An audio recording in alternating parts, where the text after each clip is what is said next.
is meant by factor endowment? Hello, my name is Rachel from Kalkai Media and you're watching Kalkai Media's educational series.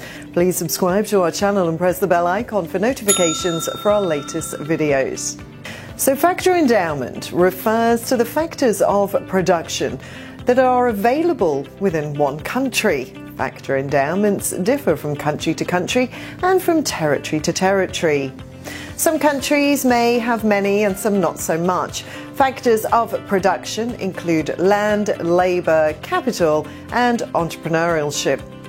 They can be exploited for the manufacturing of goods and services. A nation with a higher level of factor endowment is wealthier than a nation with less factor endowment.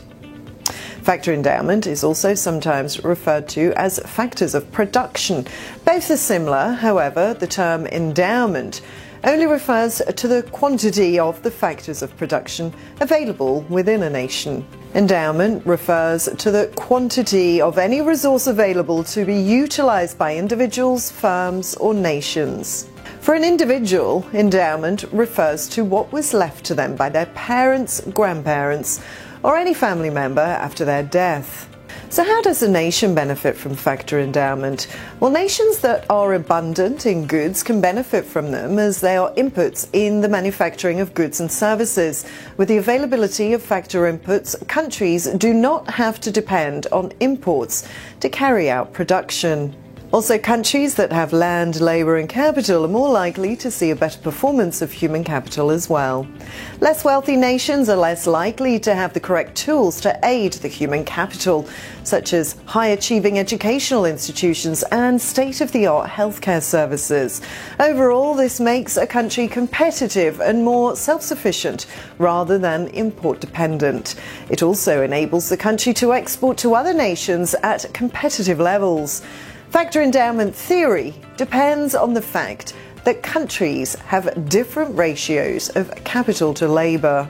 This difference in the ratio allows them to specialise in different goods.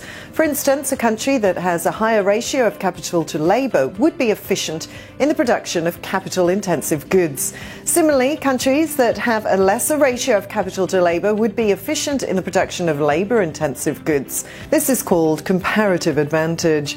As countries enjoy efficient production with one item, they can export it and they can simultaneously import the goods in which they are inefficient. Trade theory by Heckscher Ohlin suggests that the cost of production differs across countries due to the difference in the supply of the factors of production.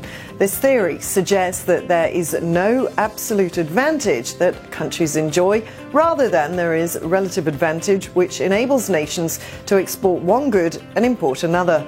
Factor endowment ratios are prone to change. As countries advance, it might be possible that countries gain advantage in goods that they were previously not advantaged in. Factor endowment theory only accounts for a small percentage of the world trade. For instance, consider the case with the United States and East Asia. Many East Asian countries are labour abundant. They started growing at a much faster rate than the US. But as the factors became similar, trade grew between them. This is contradictory to the factor endowment theory. This points to the fact that there are other factors influencing the trade between them, rather than the availability of resources.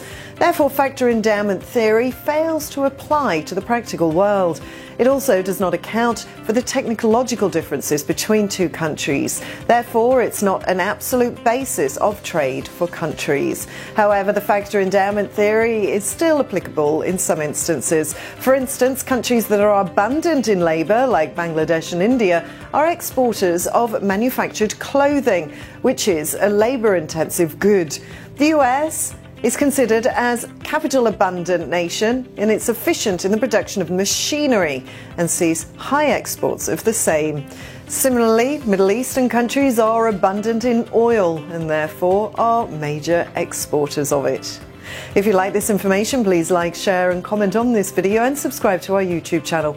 Press the bell icon for notifications for our latest videos. And for more information, log on to our website, kalkaimedia.com. I'm Rachel, signing off for Kalkai Media.